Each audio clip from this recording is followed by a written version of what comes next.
Somewhere in your kitchen, there is a bowl of sugar, white, ordinary, forgettable. You probably stirred it into your tea this morning without giving it a second thought. But what if I told you that these tiny crystals once built empires? That they created enormous fortunes and fueled one of history's darkest tragedies? This is not just the story of sweetness, it is the story of power. This is the sweet story of sugar. Our story begins nearly 10,000 years ago, deep in the tropical forests of New Guinea. People discovered a tall grass with an unusual secret. When they chewed its thick stalk, sweet juice filled their mouths. That plant was sugarcane. At first, it was simply nature's candy. People enjoyed it fresh, nothing more. No one imagined this humble plant would one day change the world. Over thousands of years, sugarcane slowly spread across Southeast Asia. Eventually, it reached India, and there everything changed. Indian craftsmen discovered a remarkable process. They crushed the cane, boiled the juice, then allowed it to cool. Tiny crystals began to form. For the first time, sweetness could be stored, it could be carried, it could be traded. They called it sharkara. That name traveled across civilizations. It became shakar in Persia, sukar in Arabic. And finally, sugar. Once sugar became easy to transport, demand grew quickly. Merchants carried it west along ancient trade routes. Soon it reached Persia. There, sugar became a luxury. Only kings, nobles, and wealthy families could afford it. It was more than food, it was a symbol of status. As Islamic empires expanded, they transformed sugar production. Engineers built irrigation systems. Farmers planted vast fields of sugar cane. Plantations spread across Egypt, Syria, Cyprus, and Sicily. Sugar was no longer just a rare curiosity, it was becoming a global business.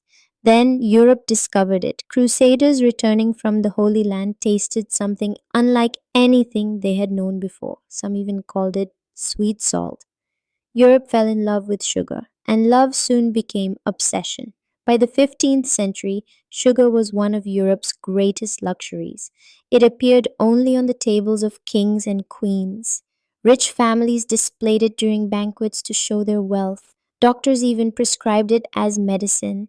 But valuable things attract ambition. European explorers searching for new trade routes found perfect conditions for growing sugarcane.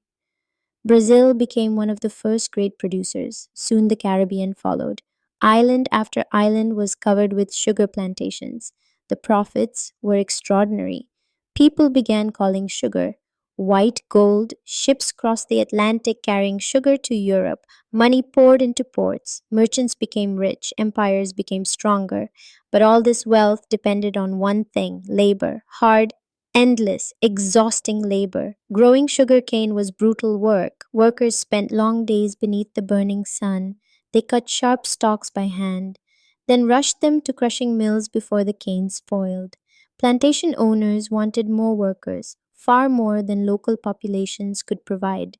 So they turned to the transatlantic slave trade. Over several centuries, millions of Africans were captured and forced onto ships crossing the Atlantic Ocean. Historians estimate that between 10 and 12 million enslaved Africans survived the journey. Around two-thirds were sent to work on sugar plantations. The conditions were horrific. Families were separated, communities were destroyed, countless lives were lost. Yet the enormous profits from sugar helped finance European empires. It funded trade, wars, cities, and great fortunes. It is one of history's hardest truths. Behind the sweetness enjoyed by millions was unimaginable human suffering. That part of the story must never be forgotten. As time passed, sugar slowly became part of everyday life. Tea became popular across Europe. So did coffee. Both were bitter. Sugar made them irresistible. Morning tea became a daily ritual. Coffee houses filled with customers. Bakeries flourished. Desserts became more common. Then came the Industrial Revolution. Steam powered factories increased production. Transportation became faster. Sugar became cheaper. What had once been reserved for kings could now be bought by ordinary families. Soon it appeared everywhere in cakes, candies, chocolates, soft drinks, breakfast cereals. and thousands of processed foods. The grain that once symbolized luxury became almost invisible, always there, rarely noticed, which brings us back to that bowl of sugar in your kitchen. It looks ordinary, it feels ordinary, but every tiny crystal carries thousands of years of history, a story of discovery, innovation, trade, exploration, greed, and sacrifice. Sugar did much more than sweeten our food. It connected continents, built fortunes, strengthened empires, and changed millions of lives forever. Perhaps that is the greatest lesson hidden inside something so small. The things we use every day often have the most extraordinary stories. So the next time you stir a spoonful of sugar into your tea or coffee, pause for a moment and ask yourself, what other ordinary things in your home have quietly changed the course of history?